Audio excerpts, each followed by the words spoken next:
1973, governador, a famigerada época da OPEP.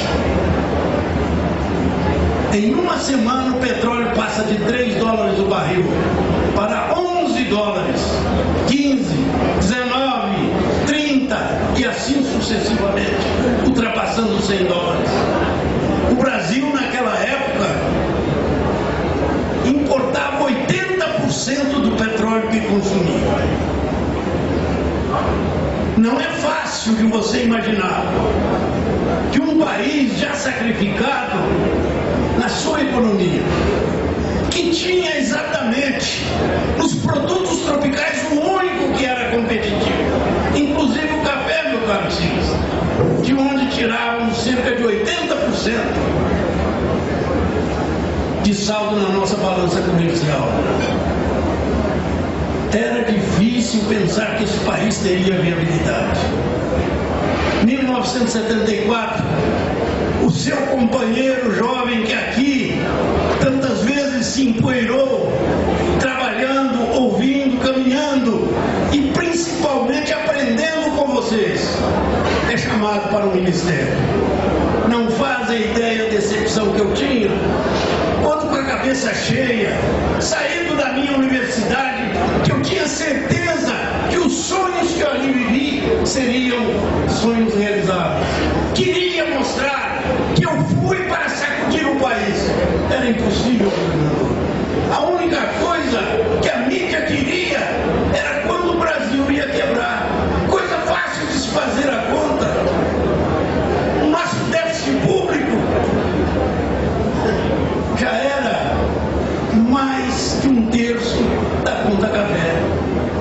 Não teríamos mais 6 a 8 anos que o Brasil estaria sem crédito internacional.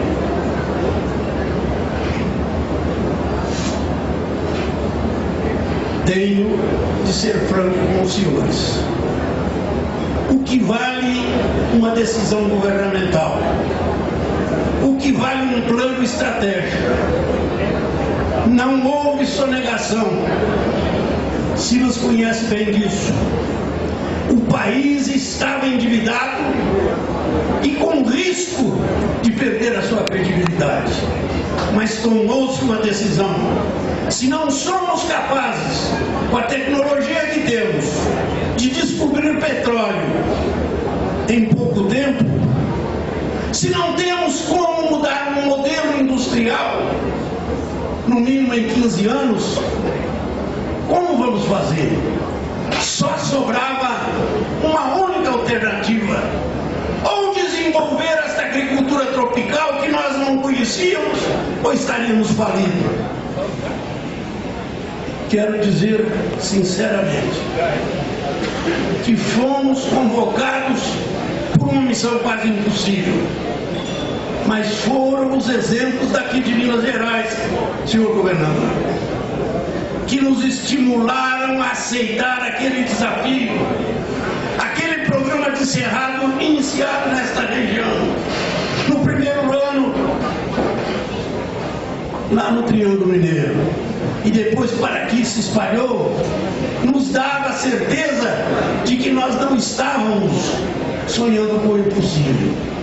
Bastava que houvesse a confiança, a fé, a identidade e, sobretudo, a vontade do produtor brasileiro para que houvesse essa transformação. Tivemos condições para isso. Fizemos um plano estratégico que Deus nos abençoou.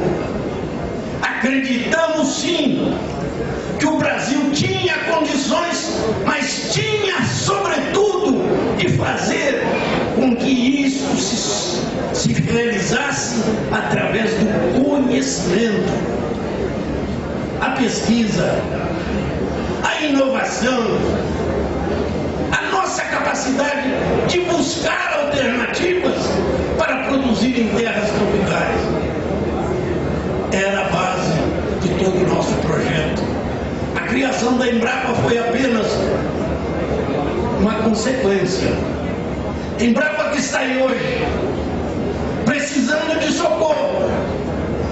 Baseou-se a criação da Embrapa, governador, na nossa EPAMIG. Ela surgiu 3 anos antes da Embrapa. E quando o Ciro Lima aqui esteve, e assustou, quando já tínhamos em Minas Gerais, naquela data, 352 projetos de pesquisa em todas as regiões, em todos os produtos mineiros. Ele assustou, mas quanto vocês têm de verbas, quanto vocês têm de pesquisadores? Quando ele ouviu, ele deu um tapa na mesa, doutor Rondon Pacheco, homem que nós devemos homenagear e prestigiar. Mande toda essa sua equipe para Brasília. Nós vamos fazer um órgão de pesquisa que funcione no país. Dali surgiu o Embrapa, que eu tive a honra de tirá-la do papel. Senhor governador, Minas me ajudou muito. Aqui eu aprendi. Humildemente, eu caminhava com esses produtores, ouvia as suas dificuldades, fiz uma promessa muito avançada: o governo vai mudar para que vocês mudem também. Havia necessidade de se tirar aquele ranço de que Cerrado era apenas terra de fazer longe, dado ou herdado, não mais. Tiramos isso. Foram os senhores, não fui eu. Foram os senhores que compreenderam a necessidade, entenderam que as primeiras inovações que nós oferecemos aos senhores começavam a dar resultados. Patrocínio foi uma das pioneiras. Tive a honra de verificar que esta terra, que já tinha me homenageado como seu filho, não falhou comigo para nenhuma. Fiz questão de lançar o Polo Centro. Naquela época o governo me deu 3 bilhões de dólares para incorporar 3 milhões de hectares cerrados ao processo produtivo. Em 5 anos incorporamos 4,5 milhões de hectares. O Brasil obteve a sua autonomia. Importávamos alguns produtos, mas a balança comercial já estava equilibrada e o Brasil começou a respirar. Quero contar ao governador um fato muito interessante. Em 1971, o governo federal, o presidente Médici, tendo seu ministro da Fazenda, Delfim Neto, tomava uma decisão: vamos reduzir o parque cafeeiro do Brasil, porque está havendo superoferta. E pagou para se cortar o cafezal e plantar novo com tecnologia. É lógico que eu, secretário, conhecendo o café como conhecia, vou lá porque Minas não pode plantar só 50 milhões de povos por ano. Eram 3 anos, 150 milhões de povos. Mostrava ao governador que São Paulo, Paraná já tinha outras alternativas para produzir na agricultura. Minas Gerais não, era o café e o leite. Éramos o primeiro produtor de café, de leite, e éramos o segundo ou terceiro na área de café. Senhor governador, tentamos várias vezes. O ministro Delfim Neto era inflexível, não permitiu que Minas plantasse mais. Você está querendo me criar uma situação de ter superoferta.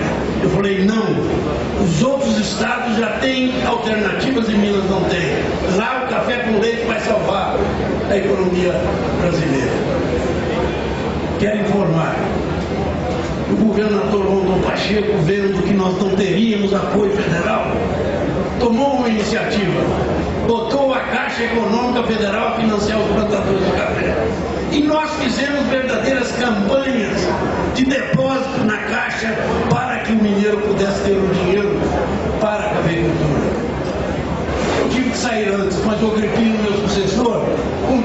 ciclano em Minas plantou naquela época, em 5 anos, 972 milhões de palmas e passou a ser o grande produtor de café nacional.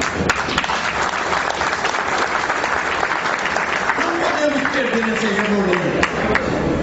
Hoje precisamos sim, como tantos falou aqui, de não produzir café exclusivamente como commodity. Isso é andar para trás. Isso é dar dinheiro para os espertos ganhar de nós. Temos de produzir qualidade. Eu costumo insistir aqui, quantas vezes fizemos, até meu filho esteve aqui uma vez. Gente, o vinho viticultor na França, 150 anos atrás, quase que pedia esmola.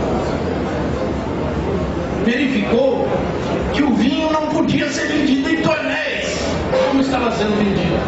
Precisava ser classificado, padronizado, certidão de origem, certificação de origem e qualidade. Em menos de 30 anos, os viticultores quase pediam esmola, passaram a ser os homens mais ricos da França. E eu pergunto aos nossos cafeicultores: quanto tempo nós vamos ainda mandar commodities para os companheiros e amigos alemães faturarem 2 vezes o que faturamos com o café no Brasil? Por que a Itália, como a Alemanha, que não tem um pé de café, fatura 1,5 vezes a quantidade de recursos que o Brasil fatura? São pontos que nós temos de decidir. Meus amigos desta região, quero dizer aos senhores que suportei sim as emoções daquele vídeo. E esse bronze aqui tá bom. Está em condições de fazer propostas audaciosas como estamos fazendo. Nós vencemos a primeira etapa. Criamos no mundo a primeira agricultura tropical. Ela é mais produtiva, competitiva e, sobretudo, é muito mais sustentável do que qualquer agricultura do mundo. Chegou a hora de darmos a resposta.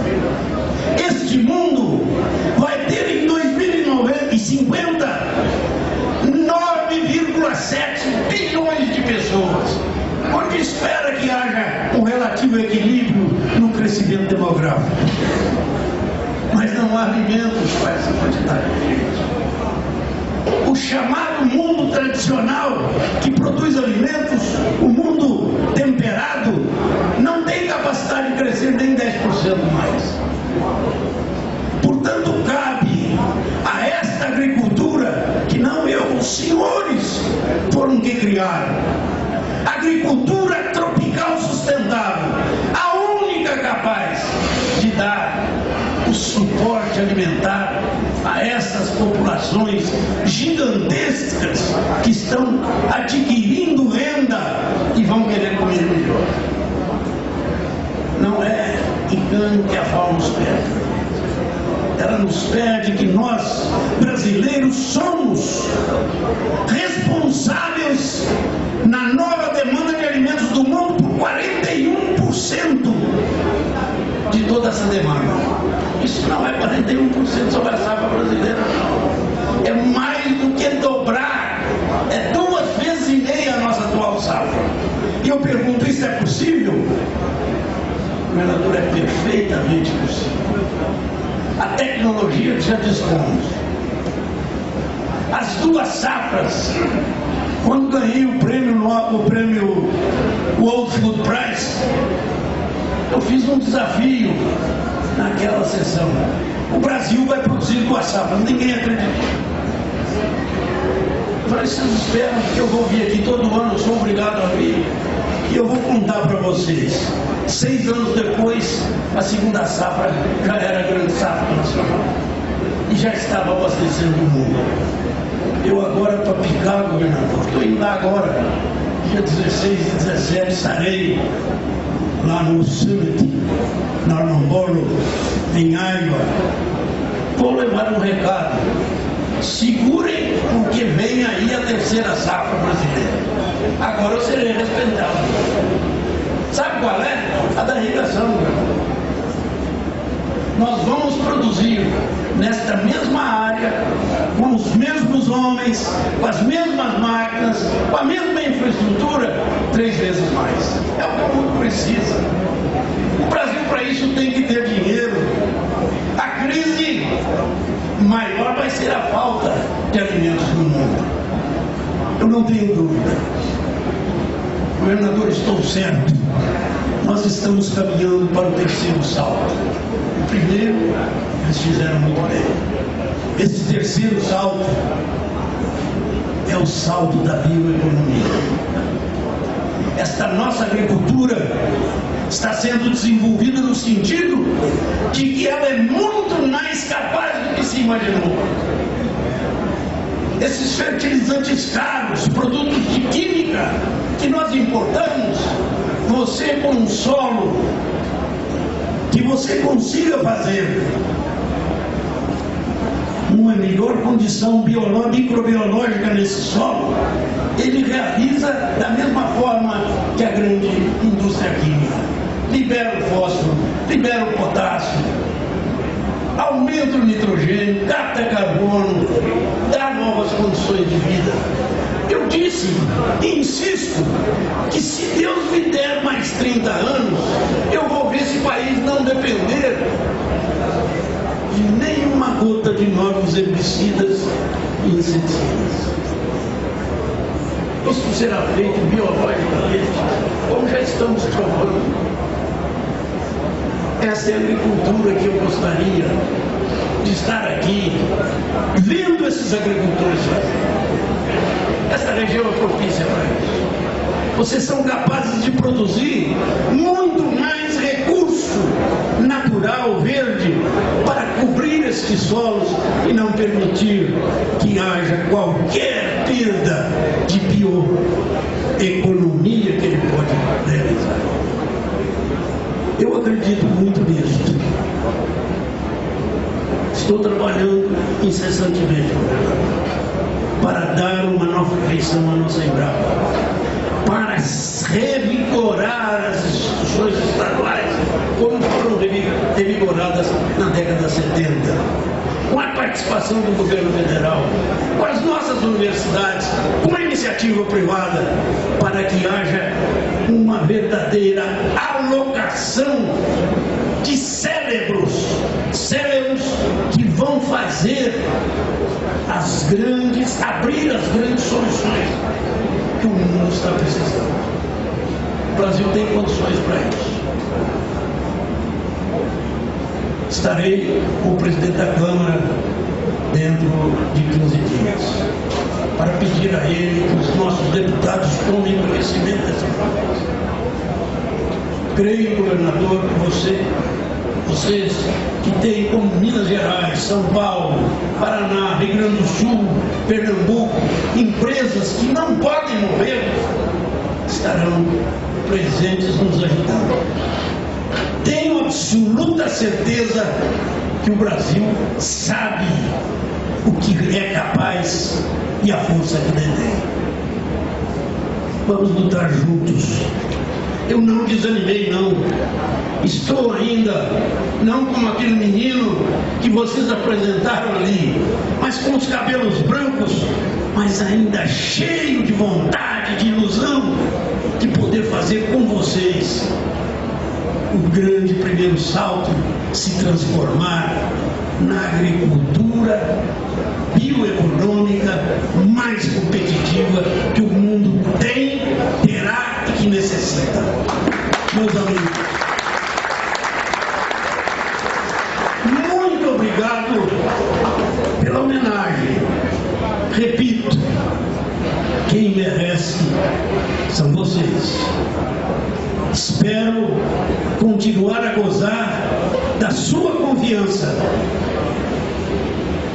para que juntos possamos dar o terceiro salto que o mundo espera. Muito obrigado.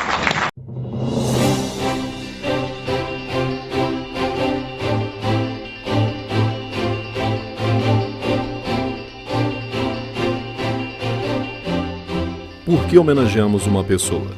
Certamente não queremos homenagear ninguém simplesmente para bajulá-lo, ou simplesmente para explicitar nossa admiração, nosso agradecimento e nosso respeito por tudo o que ele fez e continua fazendo em benefício de todos nós.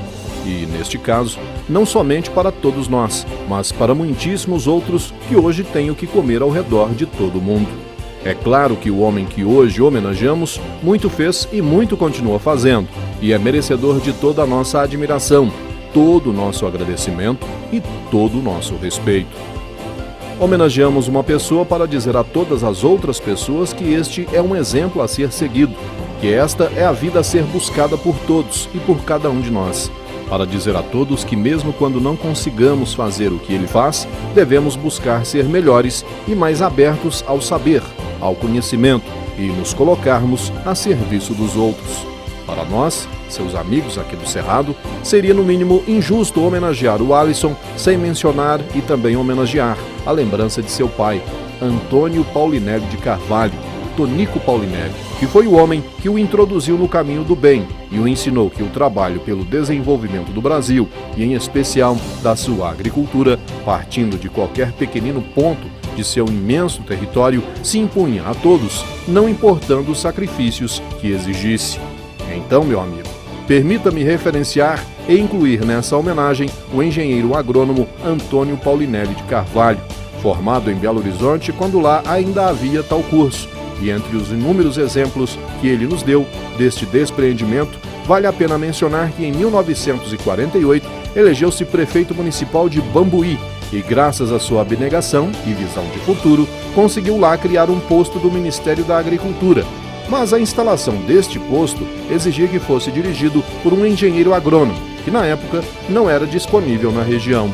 Ele então não teve dúvidas em renunciar ao seu mandato de prefeito municipal para assumir o cargo de chefe do posto agropecuário de Bambuí, onde criou o curso de treinamento de tratoristas e que posteriormente se transformou no Colégio Agrícola e que hoje é a Escola Agrotécnica Federal de Bambuí.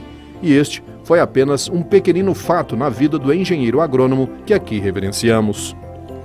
No dia 21 de agosto de 1971, tomou posse na Prefeitura Municipal de Patrocínio o engenheiro Olímpio Garcia Brandão. E nesta mesma época, o governo federal lançava o Plano de Renovação da Lavoura Cafeeira Brasileira, a fim de mitigar os riscos das intensas geadas que assolavam as áreas produtivas desta cultura. Mas Patrocínio não se enquadrava como região apta para plantio de café e, consequentemente, não poderia receber os interessantes financiamentos deste plano. O prefeito Olímpio entendia ser este um bom projeto desenvolvimentista para a região e, para isto, criou um grupo de trabalho voluntário composto por técnicos e cidadãos para estudar o assunto, coletar e organizar um dossiê, que não ousávamos chamar de projeto, demonstrando a viabilidade da região para tal cultura. Quando já se havia coletado e organizado as informações disponíveis, o prefeito Olímpio ligou para o seu amigo Tonico Paulinelli, que na época era delegado do Ministério da Agricultura para o estado de Minas Gerais, explicando o que pretendia e solicitando sua ajuda para concluir o documento. Como era de se esperar, o Tonico prontamente aceitou o convite e informou que dentro de 3 a 4 dias chegaria a Patrocínio e levaria consigo alguém que entendia muito mais deste assunto que ele. E realmente, neste prazo, aqui chegou acompanhado de seu filho Alisson, então reitor da Universidade Federal de Lavras. Era justo o orgulho do pai que acompanhara a luta obstinada e incansável de seu filho Alisson para transformar a Escola Superior de Agricultura de Lavras na grande Universidade Federal que dirigia. Como você mesmo conta, inúmeras viagens à recém-inaugurada capital federal, Brasília, a bordo do Fusquinha da Exalm, com este propósito. Nos dias que aqui permaneceram visitando a zona rural do município, estudaram e melhoraram o dossiê, se reuniram com o prefeito e com o grupo de trabalho e ajudaram a produzir o documento que seria levado ao governo federal com tal pleito. E, é claro, ajudaram no seu encaminhamento e no convencimento político da viabilidade técnica e econômica da implantação da cultura do café nesta região. O sucesso desse pleito foi tão grande que o governo federal convenceu-se e passou a considerar não somente esta região como apta para receber financiamentos dos plantios de café, como ampliou este conceito para quase todo o bioma cerrado. E no dia 11 de junho de 1972, o jornal A Gazeta de Patrocínio noticiou pela primeira vez que a agência local do Banco do Brasil oferecia recursos para financiar o plantio de café na região. O valor financiado era de 3 cruzeiros por cova de café, com amortização de 30% com 4 anos de prazo, 30% com 5 anos e 40% com 6 anos, tudo com juros fixos de 3% ao ano. A nota ressalvava a exigência de que o tomador do empréstimo se obrigava a seguir a orientação do IBC, Instituto Brasileiro do Café. A maioria dos aqui presentes certamente não conheceu o Cerrado de 50 anos atrás, e nem a avaliação que nós, nativos destas terras, dele fazíamos, e por isso não podem avaliar o tamanho da encrenca na qual nos metíamos.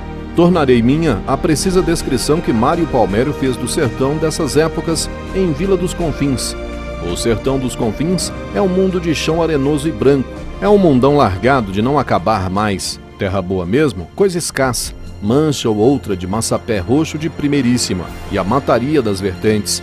E afora as baixadas de terra preta e ralos borrifos de capões de mato, o restinho de cultura são apenas tiras de capoeirão que beiradeiam as águas. Tirante essas bondades, terra pobre, cerrado de 1 pelo, de 2, cerrado de 3 pelos, campos de flechão, membeca, mimoso, capim-sapê. Ah, e a caatinga. Farturão de caatinga possui o sertão dos Confins. Léguas e léguas dessa tristura de cerrado feio, espinhento e seco, desolado terreno. Último furo em matéria de terra que não presta frequentada quase que só pelos largatões teius. Também Guimarães Rosa, em Grandes Sertões Vereda, descreve o cerrado como: são terras totalmente entregues à lerdeza do gado pé duro, solto nos latifúndios improdutivos.